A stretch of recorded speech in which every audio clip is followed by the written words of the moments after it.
Banned from most Bibles for centuries, hidden in Ethiopian monasteries and now back in the spotlight, the Book of Enoch has one of the strangest journeys of any ancient text. It blends biblical tradition with cosmic visions, heavenly secrets, and unsettling stories of angels who broke divine law. Once respected as scripture, it later became a forgotten relic, surviving only in fragments and rare manuscripts.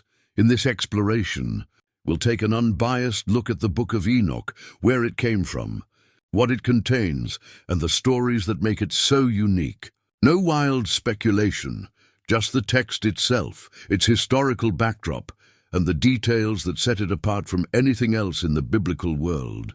Along the way, you'll meet the Watchers, angels who defied their creator, learn about the giants born from their union with humans, and follow Enoch's journey as a messenger between heaven and earth. Enoch appears in Genesis in just one brief, mysterious line. Enoch walked with God, then he was no more, because God took him. That single verse has inspired centuries of speculation. Did God took him mean that Enoch died in a special way, or that he never died at all? The Bible offers no explanation, only a sense of mystery. Out of all the patriarchs who lived before the flood, Enoch's story stands apart. Later, the New Testament's letter to the Hebrews adds that Enoch was taken from this life so that he did not experience death, while the short letter of Jude even quotes from the Book of Enoch itself, portraying him as a prophet who foretold divine judgment. These brief mentions helped establish Enoch's image as a man with an extraordinary connection to the divine. Outside the Bible, ancient Jewish writings expanded on this image dramatically. Enoch became the scribe of heaven, recording the deeds of humanity for God's judgment. Some texts describe him as an intercessor for rebellious angels. Others, as a visionary, shown the hidden workings of creation, the paths of the stars, the storehouses of the winds, and the fate of the righteous and the wicked. These depictions didn't emerge in isolation. Across the ancient Near East, there were similar tales of antediluvian sages, figures who lived before a great flood and were entrusted with divine knowledge. In Mesopotamian myth, the king Enmeduranki was said to have received secret wisdom from the gods before being taken into their assembly, a story that echoes Enoch's own. Enoch's position as the seventh generation from Adam may also carry symbolic weight. In the ancient world, the number 7 often represented completion or perfection. Being the seventh could mark Enoch as someone set apart, destined for a special role beyond ordinary human life. But perhaps the greatest question is why such a brief biblical mention inspired such a vast body of literature. What we now call the Book of Enoch, or more accurately, the Books of Enoch, is not a single work written by one author, but a compilation of several writings composed over centuries. Scholars generally date its formation between the 3rd century BCE and the 1st century CE, a period of intense religious and political change in the Jewish world. This was the era of the Second Temple, when apocalyptic literature, texts revealing heavenly secrets and divine judgment, was flourishing. Enoch's writings fit that atmosphere perfectly, yet they also stand out for their depth and complexity. The Book of Enoch is made up of several parts: the Book of the Watchers, the Book of Parables, the Astronomical Book, the Book of Dream Visions, and the Epistle of Enoch. Each has its own tone and themes, suggesting different origins and authors. Together, they form a sweeping vision of rebellion, judgment, and cosmic order. The original language was likely Aramaic, later translated into Greek, and most fully into Ge'ez, the ancient Ethiopic language. Here the story takes an unusual turn. While the Book of Enoch faded from Jewish and Christian use, the Ethiopian Orthodox Church preserved it in full, considering it sacred scripture. For centuries, it survived only there, hidden from the wider world. Then in the late 18th century, the Scottish explorer James Bruce brought several Ge'ez manuscripts back from Ethiopia, reintroducing the text to Western scholars. What had been thought lost was suddenly rediscovered, The rediscovery gained even more significance in the mid-20th century, when fragments of the Book of Enoch were found among the Dead Sea Scrolls at Qumran. Written in Aramaic and dating back to at least the 2nd century BCE, these fragments proved that the text was widely read and valued in ancient Judea, long before it disappeared from most traditions.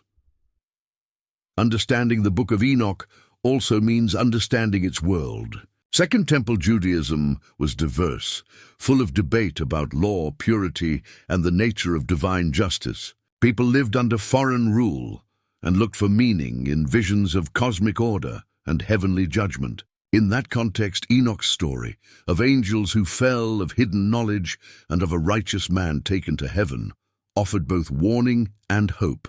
So why did it disappear from most Bibles? Scholars still debate that. Some believe its angelology and vivid cosmology were too speculative, straying beyond accepted doctrine. Others note that its harsh critiques of corrupt rulers may have made it politically inconvenient. Whatever the cause, by the early centuries of the Common Era, the Book of Enoch had largely vanished from Jewish and Christian circulation, except in Ethiopia, where it remained part of the biblical canon. For over 1,000 years, the book was forgotten in much of the world, yet its stories of the Watchers, the Nephilim, and Enoch's heavenly journeys never truly died. Rediscovered through travel, scholarship, and the Dead Sea Scrolls, they continue to fascinate modern readers who seek to understand how ancient people imagined the boundaries between heaven, earth, and the divine. Whether viewed as inspired scripture, apocalyptic vision, or mythic reflection, the Book of Enoch remains a remarkable window into humanity's search for knowledge, justice, and its place in the cosmos. To understand why the Book of Enoch captured so much attention in the ancient world, it helps to look at its structure. The version we have today isn't a single, continuous story, but a compilation, a collection of 5 distinct works written at different times, likely by different authors, and later brought together under Enoch's name. Each section has its own tone, focus, and purpose, and that variety is part of what made the book so compelling. The text grew organically, layer by layer, reflecting the evolving interests and beliefs of the communities that preserved it. The first section, known as the Book of the Watchers, is the most famous. This is where the story of the Watchers, the angels who descended to earth, takes center stage. It tells how these heavenly beings took human wives, producing the Nephilim, the giants, and teaching humanity forbidden knowledge. The imagery is vivid and unsettling. Divine beings breaking cosmic law, the world spiraling into chaos, and Enoch himself acting as a messenger between God, the Watchers, and humankind. For many readers, this section defines the Book of Enoch, capturing its themes of rebellion, judgment, and cosmic order at their most dramatic. The second section, the Book of Parables or Similitudes, takes a different turn. Instead of describing the Watchers, it presents a series of symbolic visions about divine judgment, the fate of sinners, and the reward of the righteous. Here, a mysterious Son of Man figure appears, a messianic character who will sit in judgment over kings and the mighty. The tone is more allegorical and moral than historical, filled with scenes of celestial courts and ultimate justice. Next comes the astronomical book, also called the Book of the Heavenly Luminaries. It shifts from prophecy to science, or at least ancient attempts to understand the heavens. In this section, angelic guides reveal to Enoch the movements of the sun, moon, and stars, outlining calendars and cosmic laws. It's an intricate system that reflects the priestly fascination with timekeeping and sacred festivals. Some see it as evidence of early astronomical knowledge. Others interpret it as a spiritual reflection of cosmic harmony and divine order. The fourth section, the Book of Dream Visions, returns to narrative form through a series of symbolic animal apocalypse visions. In these dreams, human history is retold with animals representing people and nations. Sheep for the righteous, bulls for leaders, and other creatures for empires and enemies. Enoch witnesses the story of humanity from creation to final judgment, with special focus on the flood and the downfall of the Watcher's offspring. It's myth, history, and moral allegory woven together. Finally, the Epistle of Enoch brings the collection to a moral close. It contains blessings, warnings, and exhortations addressed to Enoch's descendants and to future generations. The tone is more direct, less visionary, more didactic, urging people to live righteously and avoid the corruption that once brought destruction upon the world. Though simpler in style, it still carries an apocalyptic edge, looking ahead to a final reckoning between good and evil. Taken together, these 5 parts make the Book of Enoch feel less like a single narrative and more like a small library. The tone shifts from mythic storytelling to allegory, from cosmic science to moral teaching, reflecting the diversity of ancient religious thought. Each section opens a new window into how early cultures imagined the relationship between heaven and earth, between divine order and human behavior. What makes this structure so fascinating is how deliberately comprehensive it feels. One part explores rebellion in heaven, another imagines a messianic judge, another charts the movement of the stars, and another moralizes on righteousness and corruption. The result is a sweeping vision of existence, from the hidden past to the destined future, from the visible world to the unseen realms. And so, the book begins its great story with the most haunting of all its episodes, the descent of the Watchers. In this opening tale, a group of 200 angels, led by a figure named Samyaza, make a fateful decision. They descend to Mount Hermon, swearing an oath together that they will take human women as wives, no matter the consequences. Their story expands on a brief and cryptic passage in Genesis 6:1-4, which mentions the sons of God taking the daughters of men and fathering giants. Where Genesis moves past the incident in a few lines, Enoch lingers, turning it into an act of cosmic rebellion. The Watchers' unions produce the Nephilim, giants of immense strength whose presence brings chaos and violence to the world. But their sin goes beyond physical union. They also teach humanity forbidden knowledge. Azazel instructs men in making weapons, swords, knives, shields, introducing organized warfare. Others teach enchantments, astrology, the use of cosmetics, jewelry, and the cutting of roots. To modern readers, these might seem harmless or even helpful. But in the worldview of the text, they represent knowledge granted out of order, wisdom given without divine sanction, corruption disguised as enlightenment. This act of defiance inverts the natural hierarchy. Instead of guiding humanity, the angels exploit and endanger it. For Enoch's audience, steeped in a belief that divine order sustained all life, such a breach would have been catastrophic. The story gives cosmic rebellion a human face. The angels act out of desire and curiosity, but also fear of being alone in disobedience, which drives them to swear a collective oath. That shared guilt binds them together and seals their fate. The consequences are devastating. The giants consume the earth's resources, then turn to devouring animals, and finally humans. Violence spreads, and the cries of the earth reach heaven. The Watcher's descent becomes the root of all corruption, the reason for the flood that will one day cleanse the world.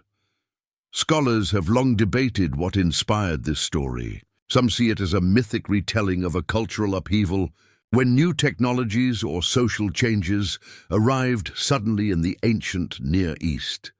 Others think it reflects memories of real peoples, taller, stronger, or more advanced, who were later mythologized as the offspring of gods. Still others read it as a moral allegory about the dangers of knowledge without restraint. Whatever its origins, the Watcher's tale stands out for how detailed and textured it is. The author names the angels, lists their teachings, and situates their rebellion in a real landscape.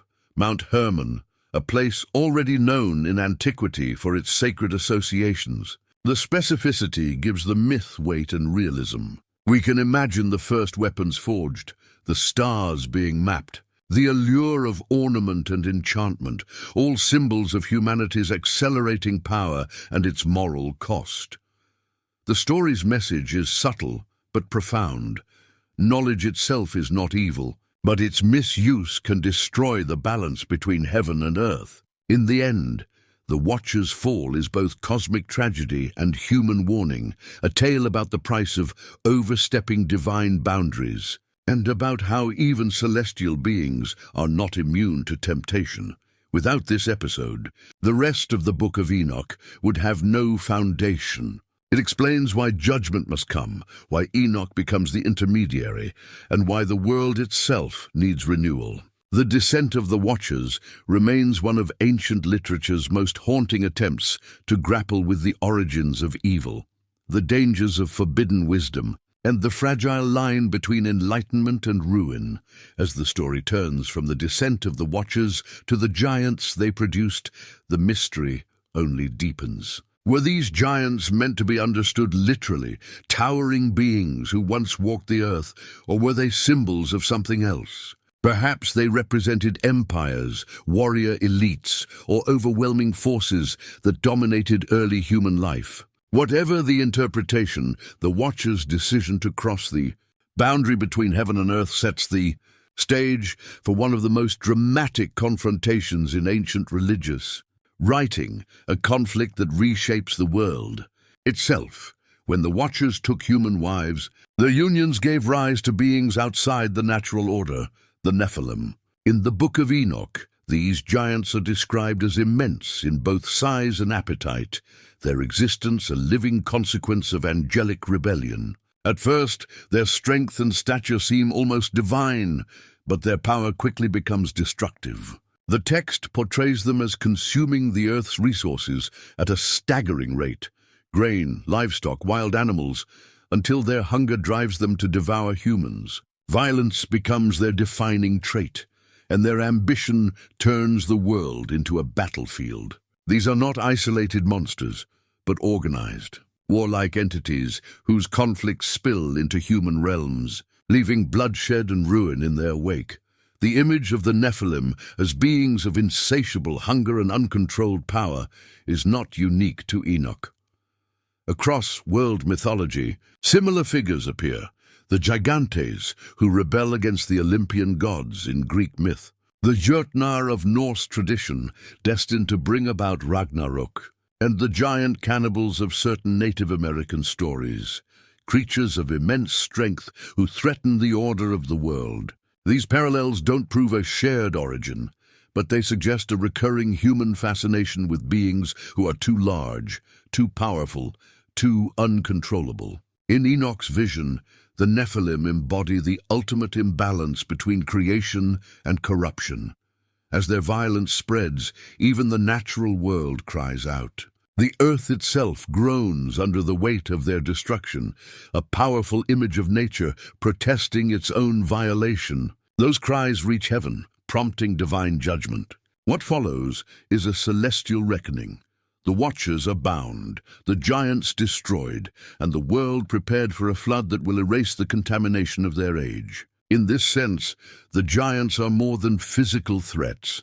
They are symbols of a broken world. Proof that the boundaries between divine and mortal have been dangerously crossed. Their end is just as eerie as their rise.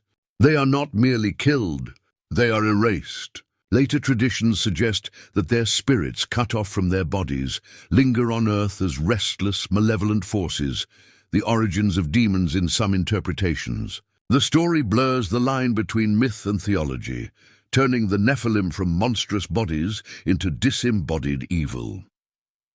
The Hebrew Bible mentions the giants only in passing. Genesis 6 treats them as a brief prelude to the flood, and Numbers 13 mentions the sons of Anak, possibly descendants of the Nephilim, as figures of fear and exaggeration. But nowhere are they given the depth, detail, or cosmic significance that Enoch provides. That silence left room for centuries of speculation. Were these beings a literal race now lost to history? Exaggerations of ancient encounters with unusually tall or powerful peoples? Or symbols of unchecked power and moral decay?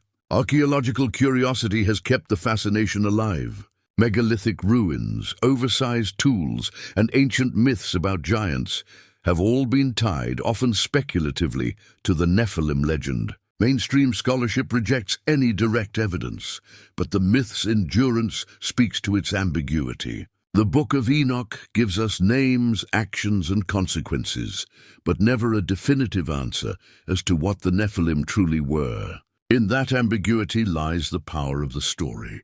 It feels at once historical and otherworldly, moral and mysterious, a memory of something that might have been, or a warning of what happens when divine and human realms collide, and so the tale moves toward its climax. The giant's rampage becomes too great to ignore, and the cries of the world reach the divine throne.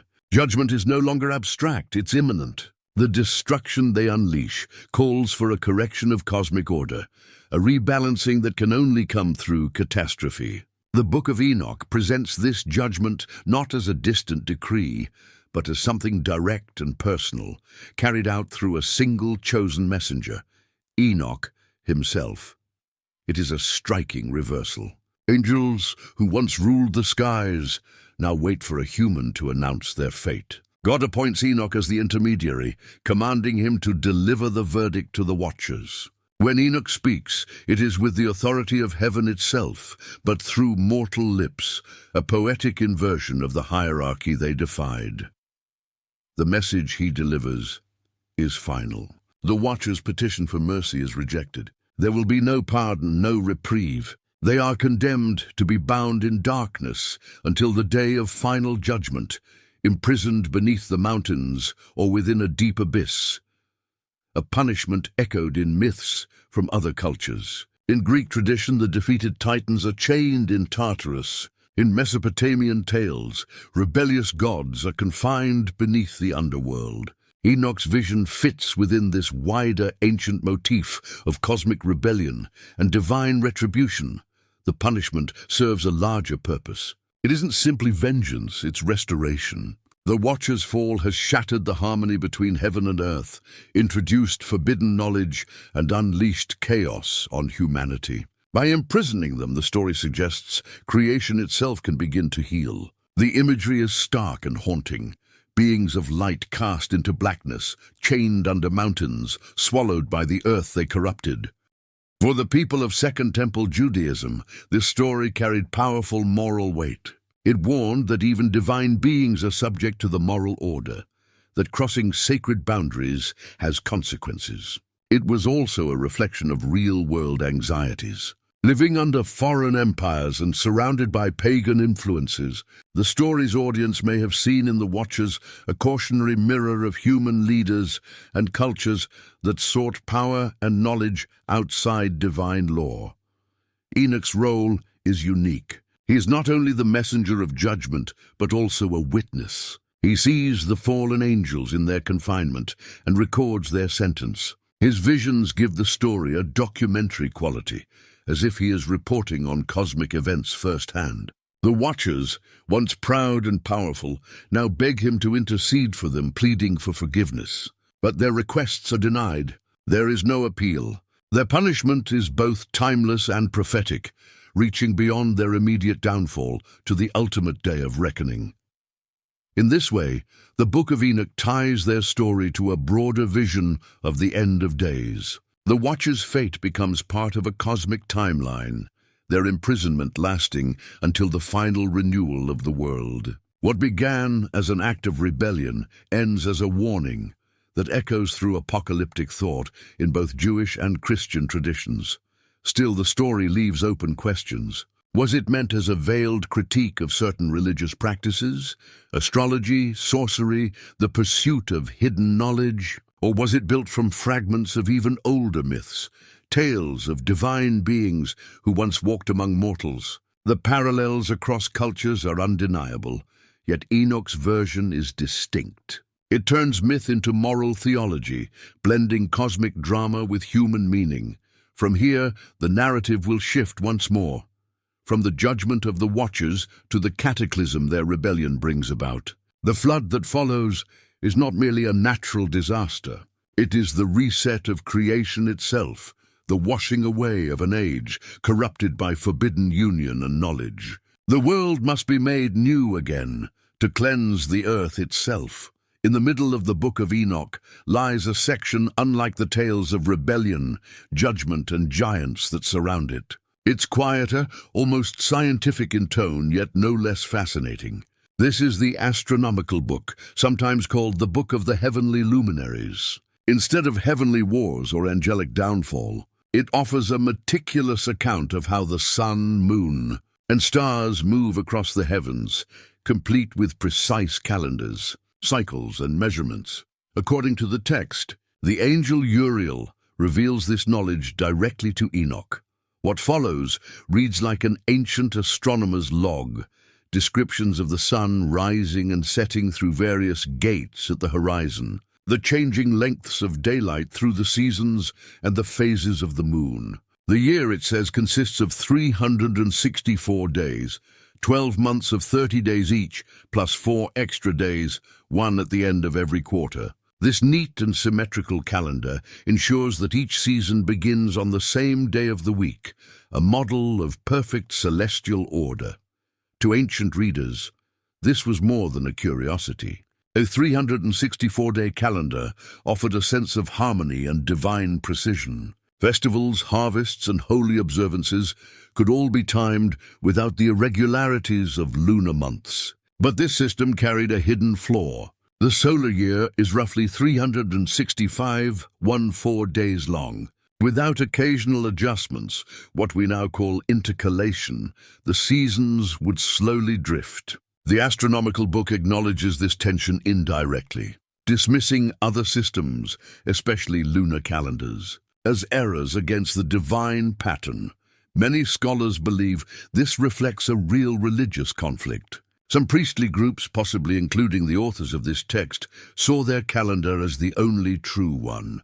The Essenes, whose library at Qumran preserved fragments of Enoch, also used a 364-day year. To them, keeping the wrong calendar wasn't just a mistake in scheduling. It was a violation of divine law, an act of cosmic disorder that raises another puzzle. How did these ancient writers acquire such careful astronomical knowledge? The text observes the sun's changing arcs, the moon's shifting paths, and the variations in daylight through the seasons, all of which could be learned through long observation, fixed horizon markers, and careful record-keeping. Some scholars think the material draws on even older Mesopotamian or Egyptian sources, where astronomy and religion were deeply intertwined. Others point to archaeological evidence, ancient sites aligned with solstices and equinoxes, as signs that generations of observers were tracking the heavens long before Enoch's time.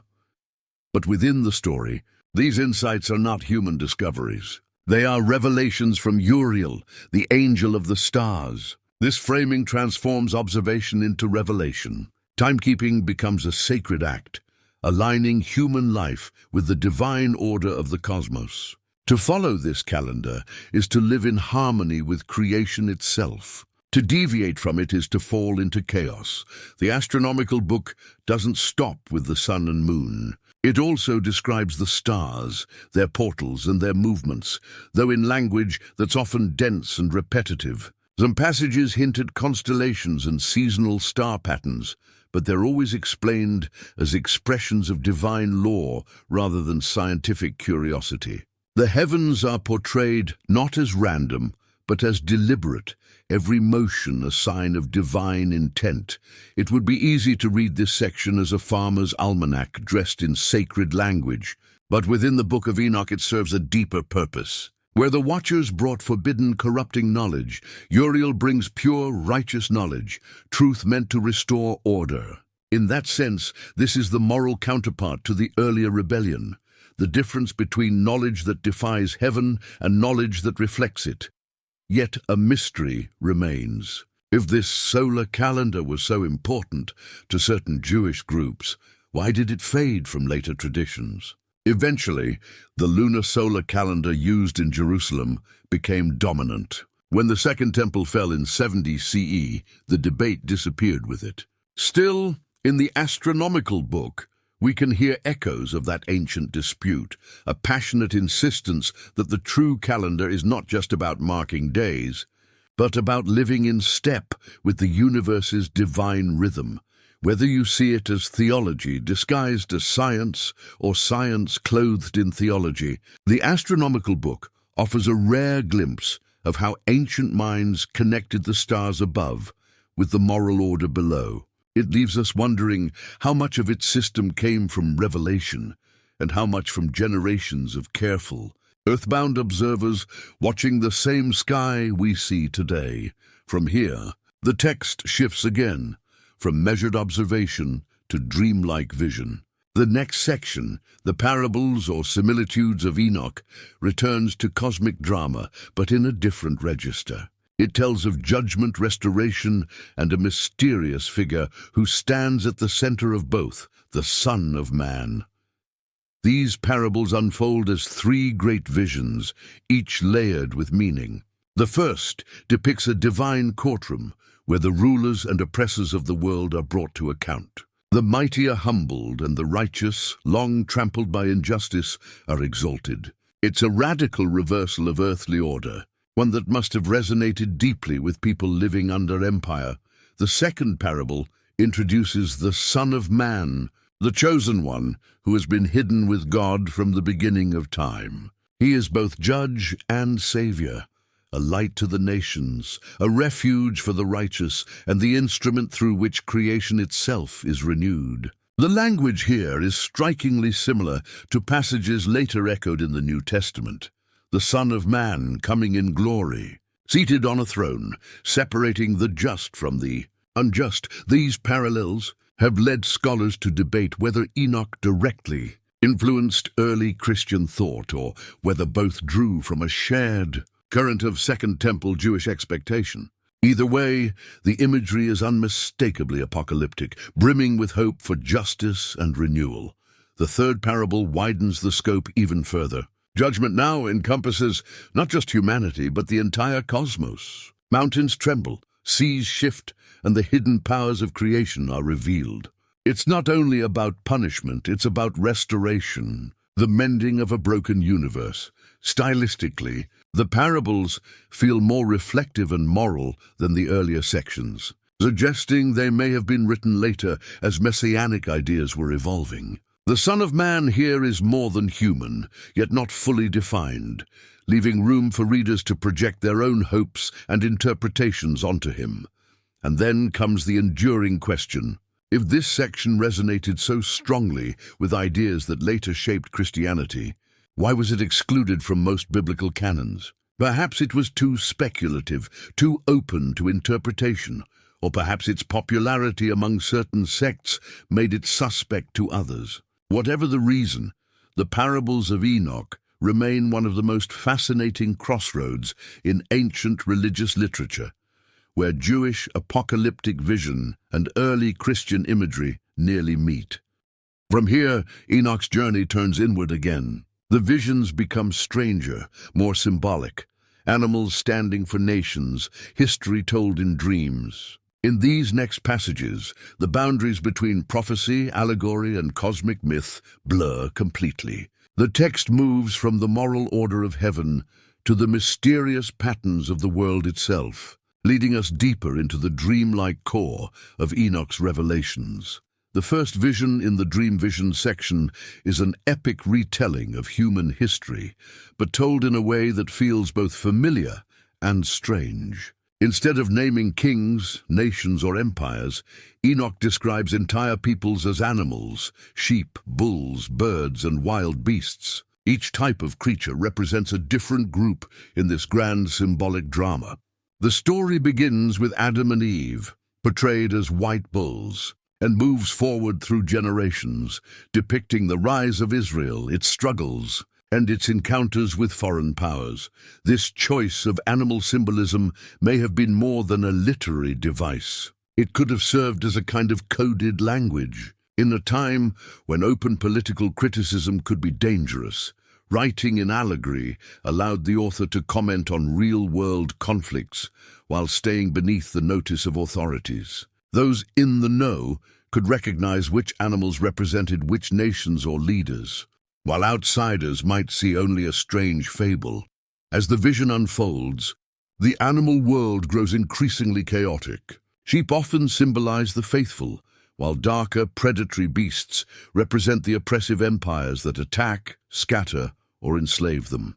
Angelic figures, sometimes appearing as men, step in to guide or punish, blurring the line between earthly and heavenly events. The result is a sweeping portrayal of history under divine supervision, where every rise and fall, every act of corruption or faithfulness, becomes part of a cosmic pattern of justice. The second vision shifts tone entirely. It abandons the animal allegory of nations for something far more apocalyptic, a symbolic retelling of the Genesis flood. Waters rise, creatures are swept away, and the destruction is total. Yet the flood here isn't just a natural event, it's a moral reckoning. The imagery suggests that violence, corruption, and betrayal of divine order inevitably bring about their own collapse. The flood is both literal and symbolic, a cleansing of a world gone astray. What makes these dream visions so captivating is the way they merge history, prophecy, and moral teaching without ever breaking the flow of the dream. It's never clear where the past ends and the future begins. Some scholars believe this ambiguity was intentional, designed to comfort oppressed communities by assuring them that history, no matter how dark, was moving toward divine justice. Others interpret it as political allegory, a coded chronicle of real struggles disguised as visionary poetry. This leads to the central question: were these visions meant purely as spiritual parables, or as veiled commentaries on contemporary politics? The use of animal allegory appears elsewhere in ancient literature, from the dream imagery in the Book of Daniel to Aesop's fables. In each case, the device serves the same dual purpose: to conceal meaning from some and to reveal it to others. The flood vision deepens the mystery. Why retell a story that the audience already knew from Genesis? Perhaps the author wanted to link the audience's own suffering to that earlier moment of divine judgment, implying that their corrupt oppressors were like the generation before Noah. Or maybe it was meant as a warning, a prophecy that another cleansing was coming. The beauty of these passages lies in their openness. They offer patterns and symbols, but never a key to unlock them, allowing each generation to find its own meaning in the text. As Enoch's dreams unfold, the visions become more personal and more urgent. The tone shifts from allegorical storytelling to direct exhortation, leading into the final section of the book, the Epistle of Enoch. The Epistle of Enoch closes the collection on a different note. It is shorter, more straightforward, and far more moral in tone. Gone are the sprawling cosmic battles and cryptic symbols. In their place, Enoch speaks with the voice of a teacher or prophet, addressing his descendants and future generations. The tone is urgent and practical, a call to righteousness in a corrupt world. Here, the division between the righteous and the wicked is drawn sharply. The text warns against greed, injustice, and the abuse of power, urging its audience to stay true to divine law. The language feels immediate, as if it were written for people facing real danger or persecution. Some scholars believe this section was aimed at a community under oppression, offering both ethical guidance and reassurance that their suffering was not forgotten by heaven. The message of judgment remains central, but now it's framed not just as punishment, but as transformation. The imagery is cosmic, mountains trembling, stars shifting, the earth itself responding to divine justice. These are not merely poetic flourishes. They reflect the apocalyptic worldview of the time, in which the upheaval of creation signals the end of an age and the birth of another. One of the most striking ideas in this section is its promise of resurrection. The righteous dead are not simply remembered, they are restored. In some passages, they rise into a renewed world cleansed of corruption. In others, they are elevated into a new, incorruptible state of being. The wicked, by contrast, face annihilation or eternal exile from the divine presence, Unlike the visionary sections of the book, the epistle is written with deliberate clarity. After all the mysterious dreams and symbols, the message here is plain. Remain faithful, resist corruption, and trust that justice will come. Yet even in its directness, there is mystery. The transformation it describes is vivid, but not fully explained, leaving the reader to imagine what resurrection and renewal might truly mean. In this way, the Epistle of Enoch gathers all the threads of the earlier sections, the rebellion of angels, the corruption of humanity, the judgment of the flood, and the restoration of order, and weaves them into a single exhortation. It is both conclusion and call to endurance. Whether it was written for a specific community under persecution or for all generations facing moral decay, its message remains timeless. Hold fast to righteousness, for divine justice is certain. After this final appeal, the story of the Book of Enoch extends beyond its own pages. Over the centuries, it followed a path as dramatic as any of its visions. In the Second Temple period, the Book of Enoch held high esteem among some Jewish groups. The Dead Sea Scrolls, found at Qumran, include multiple copies, suggesting that communities like the Essenes regarded it as authoritative. Its vivid descriptions of purity, angelic hierarchy, and cosmic judgment fit comfortably alongside other apocalyptic texts of the era. But outside these circles, its status waned. Rabbinic writings from later centuries barely mention it, indicating that it fell out of favor within mainstream Judaism. Early Christians, however, embraced it enthusiastically. The New Testament's letter of Jude directly quotes Enoch, describing the Lord coming with 10,000s of his holy ones to execute judgment. This shows that early believers viewed it as a respected, or at least familiar text. Church fathers such as Tertullian even defended its authenticity, arguing that it had been rejected by Jewish leaders precisely because it contained prophecies about Christ. But this acceptance didn't last. By the 4th century, as the boundaries of the Christian canon were solidifying, Enoch was left out. Questions about its authorship, its lack of Hebrew originals, and its unconventional cosmology worked against it.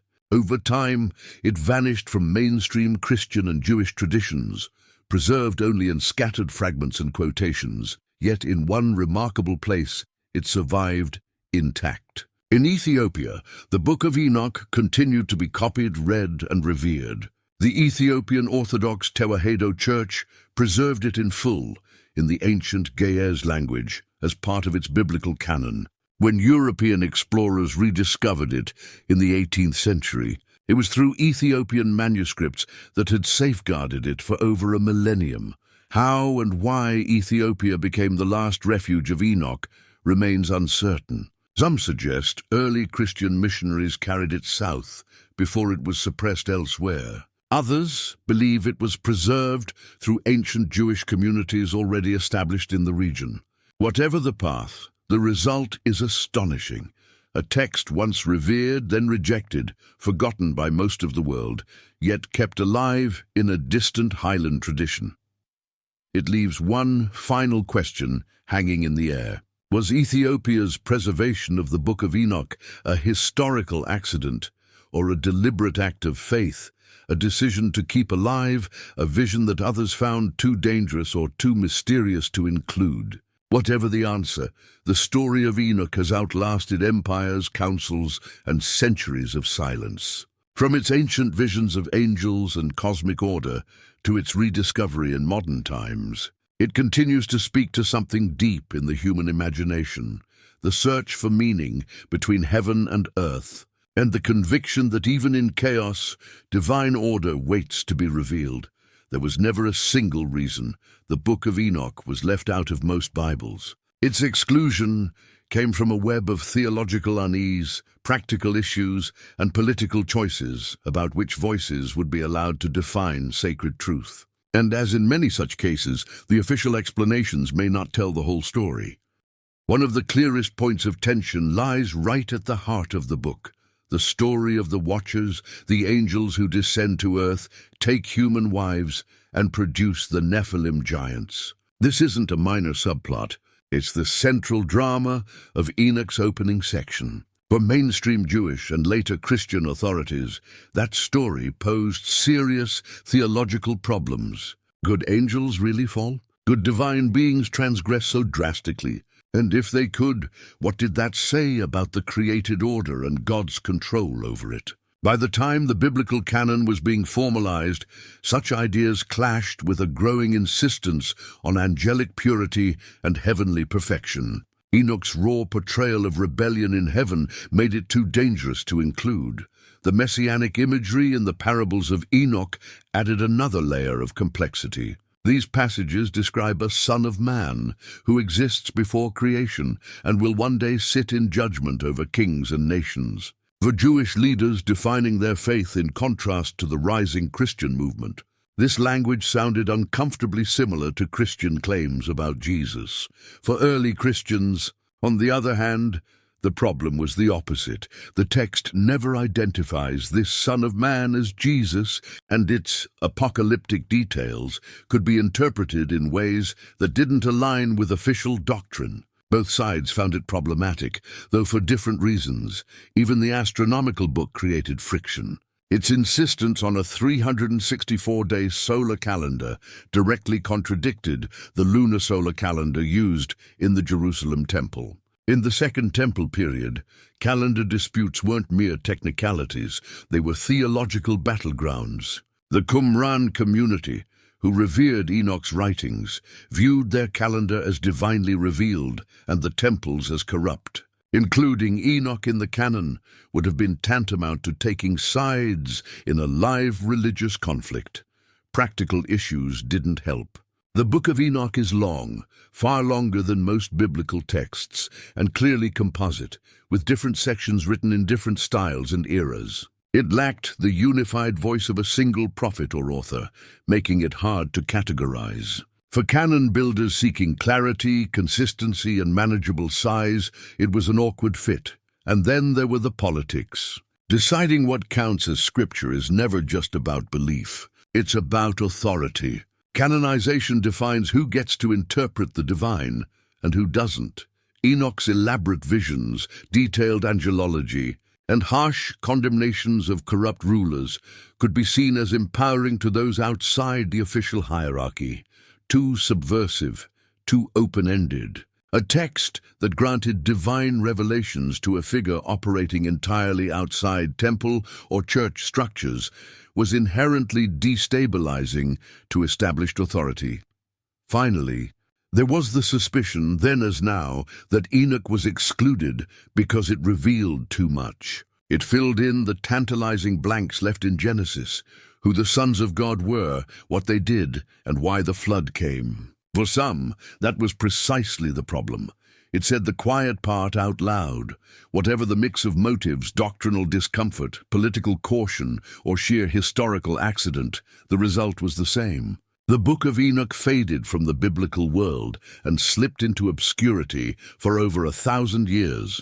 Its rediscovery centuries later reads like one of its own lost chapters. For generations it survived only in whispers, mentioned by early church fathers, dismissed by scholars, presumed lost forever. Then in the late 18th century, the Scottish explorer James Bruce returned from Ethiopia with not one, but 3 complete Ge'ez manuscripts. After years in the Horn of Africa, Bruce had found what Europe thought destroyed, a full copy of Enoch, preserved by the Ethiopian Orthodox Church, which still regarded it as scripture.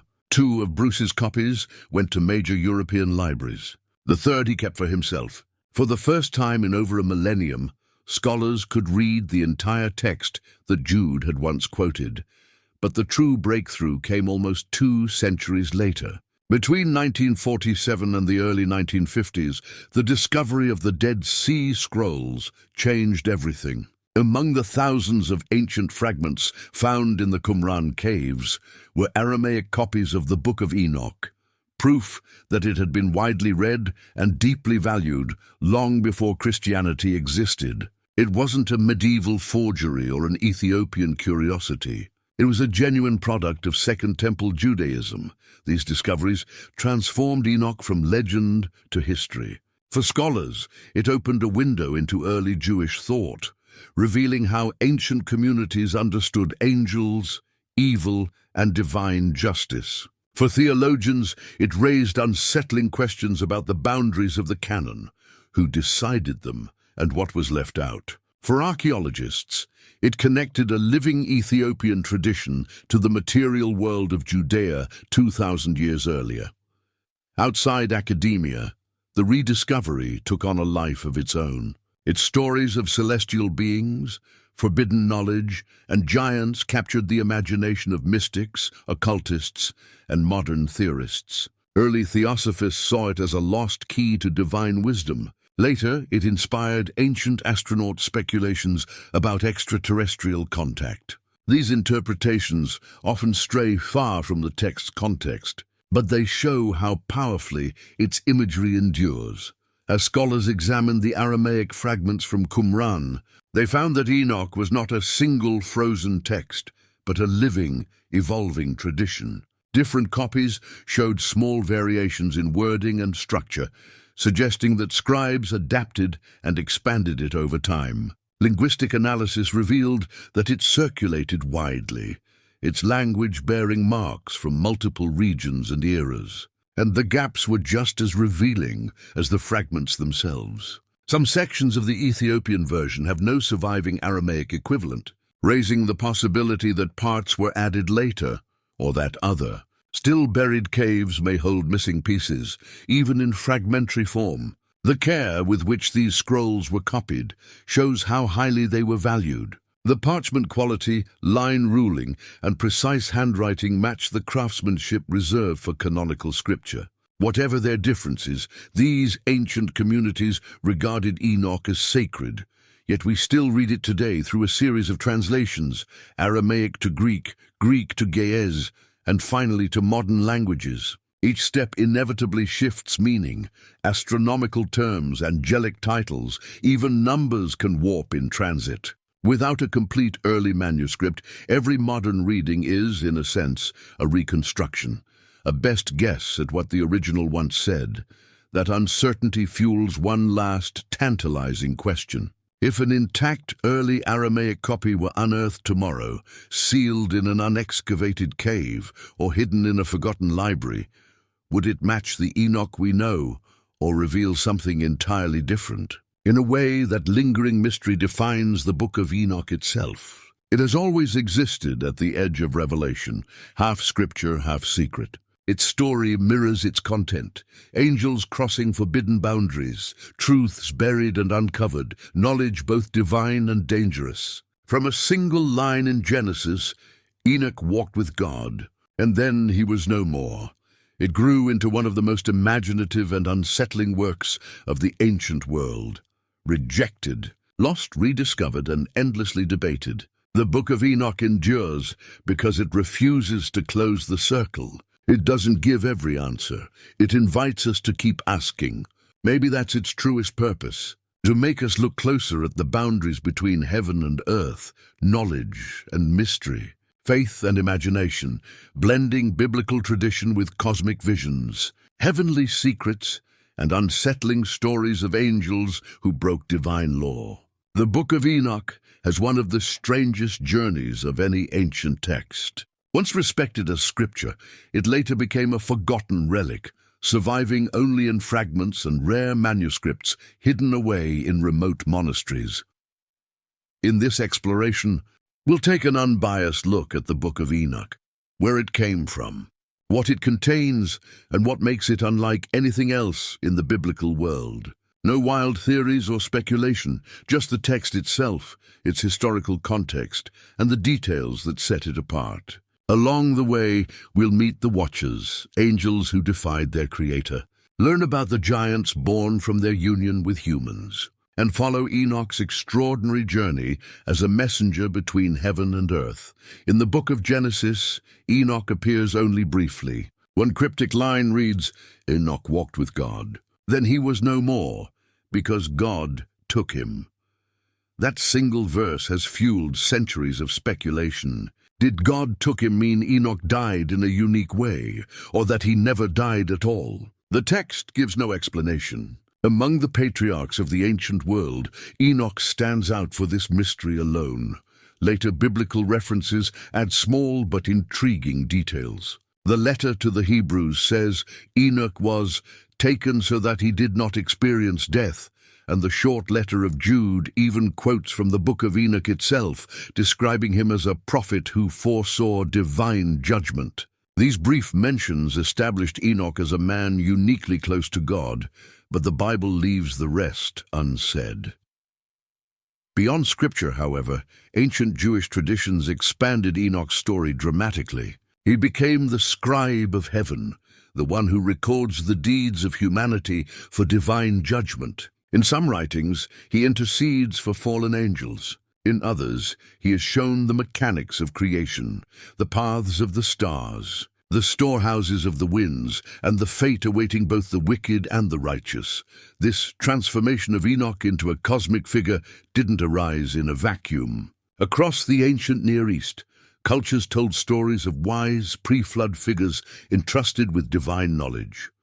In Mesopotamian myth, for instance, the king Enmeduranki was said to have received secret wisdom from the gods before being taken into their assembly. The resemblance to Enoch is striking. Both are righteous, both receive heavenly knowledge, and both mysteriously vanish from the world. Even Enoch's position as the seventh generation from Adam may carry symbolic weight. In ancient thought, the number 7 often represented completion or divine order. Being the seventh from Adam may have marked him as a figure of perfection, someone destined for a role beyond the ordinary. But how did this brief mention in Genesis grow into an entire library of revelations and prophecies? What we call the Book of Enoch, or more accurately, the Books of Enoch, is not a single unified text. It's a collection of writings composed over several centuries, each expanding Enoch's legend in a different direction. These include his journeys to heaven, encounters with angels, and prophetic visions of cosmic judgment. Together, they turn a fleeting biblical mystery into an elaborate saga about rebellion, justice, and restoration. For the communities that preserved these writings, Enoch was far more than a righteous man. He was a bridge between heaven and earth, a symbol of divine insight reaching the human world. In a time when sacred knowledge was guarded by priestly elites, a book that claimed to reveal heavenly secrets would have been both thrilling and subversive. That sense of danger, knowledge given where it shouldn't be, may help explain why the Book of Enoch ultimately fell out of favor. Still, the fascination with Enoch's story never disappeared entirely. Here was a man who walked with God, who lived in the ancient world of long-lived patriarchs, and who left the earth without dying. Was he simply a moral exemplar, later mythologized? Or did ancient writers believe he had truly glimpsed the divine? The Book of Enoch attempts to answer that question through visionary detail. But before diving into its stories of angels, giants, and heavenly realms, we need to understand how it came to exist in the first place. The Book of Enoch wasn't written in one sitting by a single author. It grew gradually layer by layer across centuries. Scholars date its composition between the 3rd century BCE and the 1st century CE, a time of political turmoil and intense spiritual searching in the Jewish world. This was the era of the Second Temple in Jerusalem, when apocalyptic literature flourished. These were writings that revealed hidden truths about heaven and the end of days, offering comfort to those living under foreign rule. The Book of Enoch fits squarely within this world, yet stands apart for its depth and imagination. It's now generally accepted that Enoch is a composite work made up of 5 main sections: the Book of the Watchers, the Book of Parables, the astronomical book, the Book of Dream Visions, and the Epistle of Enoch. Each has its own tone and focus, ranging from mythic rebellion to celestial geometry to moral instruction. Together, they form a sweeping exploration of divine order and human destiny. The earliest portions were written in Aramaic, the common language of the region, and later translated into Greek and finally into Ge'ez, the ancient Ethiopic language. While the text faded from Jewish and Christian use, the Ethiopian Orthodox Church preserved it in full. To this day, Ethiopia holds the only complete copies of the Book of Enoch. Its rediscovery in the modern era is a story in itself. For centuries, European scholars knew of Enoch only through quotations in other ancient works. Then in the late 18th century, the Scottish explorer James Bruce returned from Ethiopia with several Ge'ez manuscripts. For the first time in over 1,000 years, the complete Book of Enoch was available to the outside world. That discovery was confirmed and expanded in the mid-20th century with the finding of the Dead Sea Scrolls near Qumran. Among them were Aramaic fragments of Enoch, dating back to at least the 2nd century BCE. This proved that Enoch was not an obscure Ethiopian curiosity. It was widely read and revered in ancient Judea long before it vanished from most traditions. The world in which Enoch was composed was anything but monolithic. Second Temple Judaism was full of competing voices.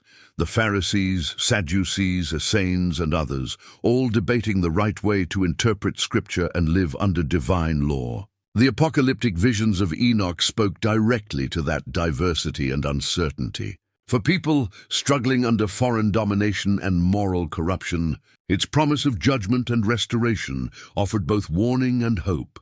And yet, for all its influence, the Book of Enoch was ultimately left out of the Hebrew and Christian canons. The reasons are complex: its speculative cosmology, its detailed angelology, its unconventional theology.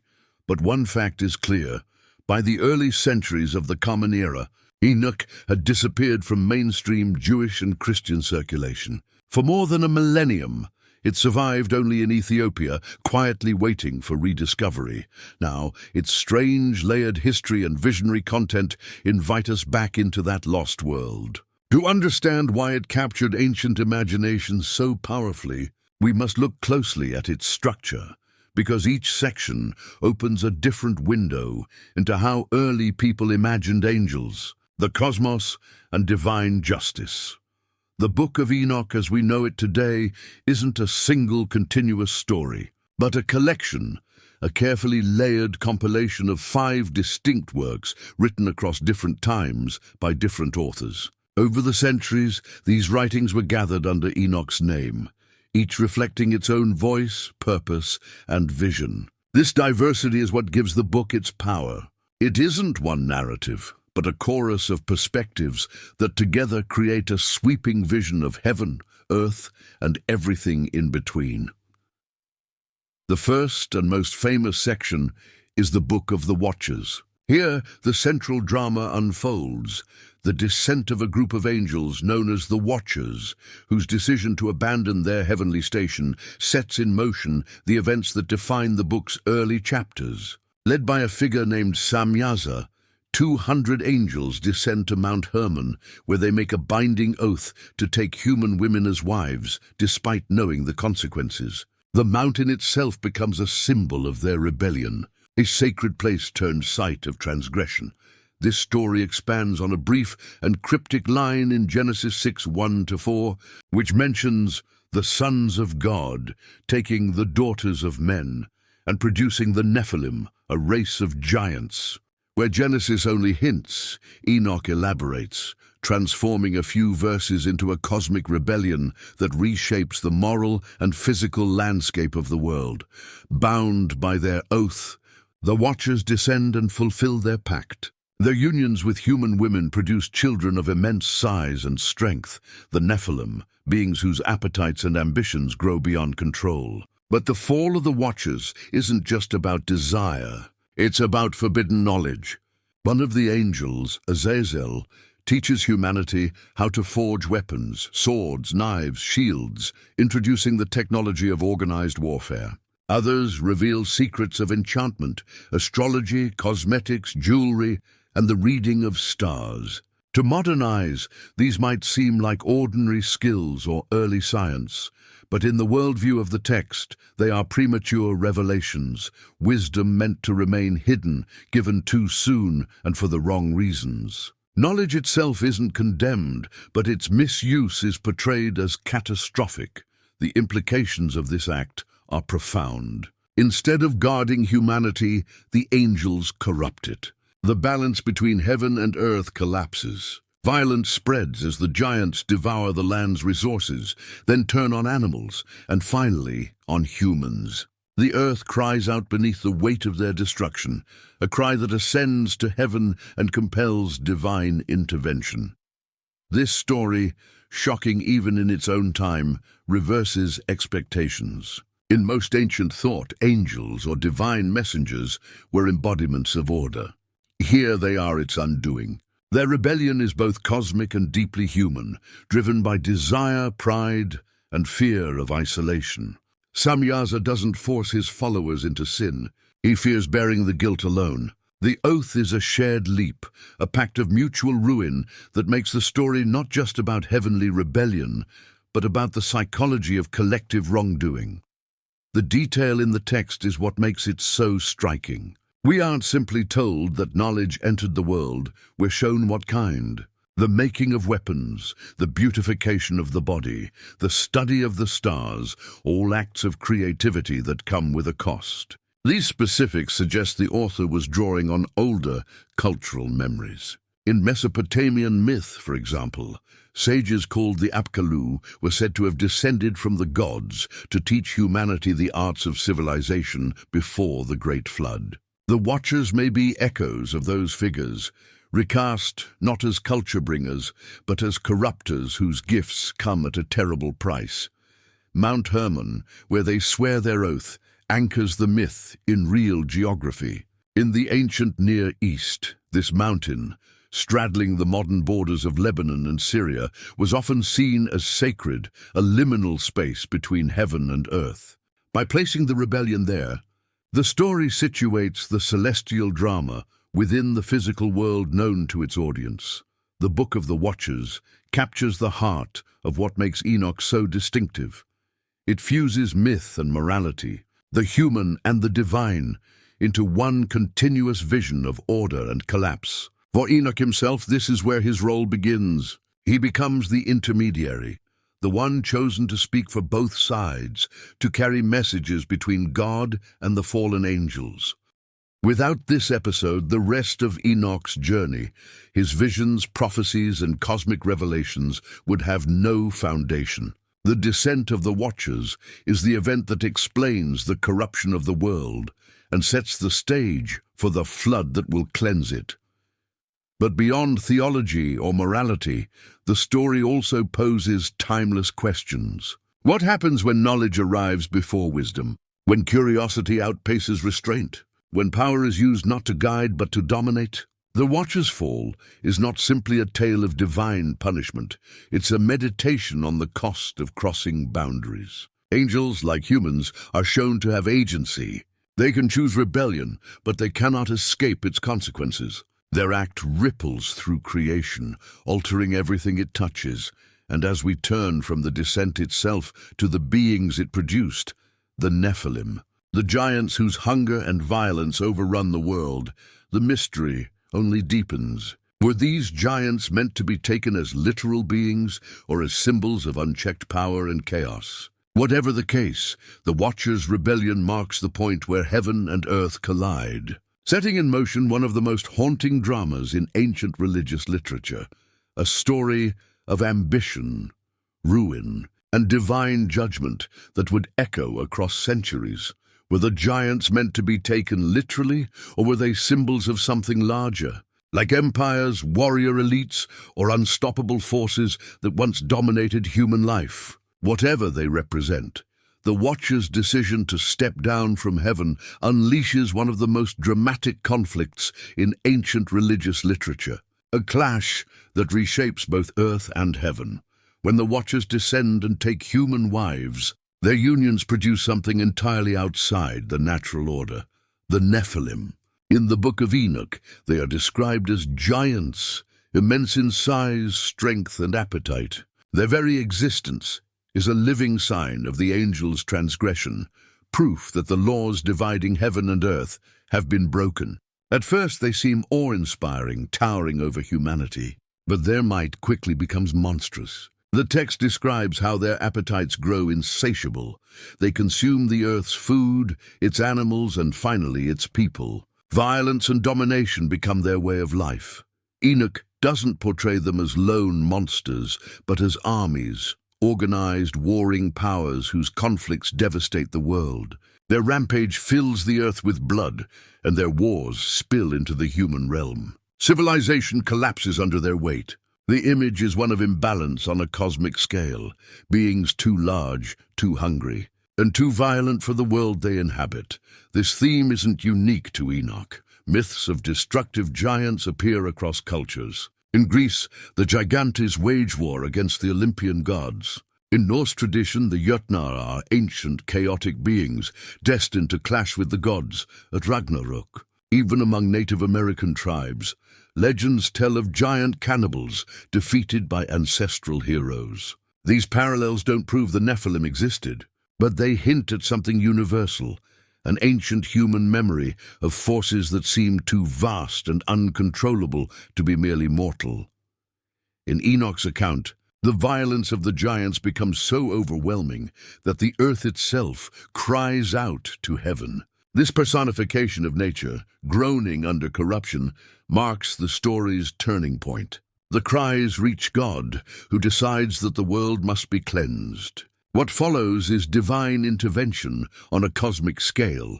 The Watchers are bound in darkness, the Nephilim are destroyed, and the stage is set for the Great Flood, a judgment meant to reset creation. But the giants are more than just physical threats. They symbolize a world out of balance, a warning about what happens when divine boundaries are crossed. Their destruction isn't only punishment, it's restoration, a reassertion of order after rebellion. Enoch's text lingers on their aftermath. The giants' bodies perish, but their spirits remain, restless, corrupted, and earthbound. Later traditions interpret these wandering spirits as the origins of demons, beings born of heaven and earth, belonging fully to neither, forever denied peace. In this way, the story bridges myth and demonology, explaining not just ancient catastrophe, but the persistence of evil in the world. Compared to Genesis, Enoch's treatment of the Nephilim is lavish and detailed. The biblical reference in Genesis 6:1-4 is brief, almost casual, while Numbers 13:33 mentions the sons of Anak, possibly echoing the same myth. But only in Enoch do we get a full picture of their rise, their violence, and their annihilation. The result is a narrative that feels both cosmic and strangely historical, as if it's remembering an era lost to human memory. The question of their reality lingers. Were they a mythologized recollection of a now vanished people, exaggerated through generations of retelling? Were they metaphors for unchecked power, kings, conquerors, or empires that devoured the weak? Or were they, as some believe, literal beings in an ancient drama between heaven and earth? The Book of Enoch never answers directly. It leaves the boundary between history and allegory deliberately blurred, inviting interpretation rather than closing it off. Even archaeology adds to the intrigue. From massive megalithic structures to oversized weapons found in ancient sites, enthusiasts have long speculated about physical traces of giants. Mainstream scholarship remains unconvinced, yet the persistence of such claims shows how deeply the image of the Nephilim has gripped the imagination. The power of the story lies precisely in that ambiguity. The Nephilim are both beings and symbols, embodiments of excess, of strength without restraint, knowledge without wisdom, and creation without order. They represent the consequences of crossing lines meant to hold the world together. As their destruction approaches, the Book of Enoch shifts focus. The cries of the earth rise to heaven, and divine justice begins to move. Enoch himself is chosen to deliver the verdict, a mortal voice carrying a divine message to beings who once ruled the skies. In this moment, power is reversed. The Watchers, who taught humanity forbidden secrets, now kneel before a human messenger, pleading for mercy that will not come. Their punishment is vivid and unrelenting. They are bound beneath mountains, buried in darkness, or locked in the depths of the abyss until the final judgment. This imagery echoes myths from across the ancient world. The Titans chained in Tartarus, the monsters of Mesopotamia sealed beneath the earth. The parallels suggest an old shared pattern, a cosmic drama where rebellion is met with confinement and order is restored through imprisonment. Yet beneath the myth lies a moral warning. For the readers of Second Temple Judaism, the story of the Watchers and their offspring wasn't just entertainment, it was theology. It warned against blurring divine boundaries, against seeking knowledge or power that corrupted the soul. In a world filled with competing religions, empires, and occult practices, it spoke directly to the fear of contamination, spiritual, moral, and cosmic. Enoch's role in all this is unique. He's not merely a prophet, but a witness, an intermediary who records the fate of the fallen. His visions turn him into both participant and historian, bridging the gap between divine judgment and human understanding. When the Watchers plead with Enoch to intercede, their request is denied. There is no forgiveness, no reprieve, only waiting. They remain bound until the day of judgment, their fate stretching into eternity. In this way, the story looks forward as much as backward, connecting the ancient rebellion to the final renewal of creation.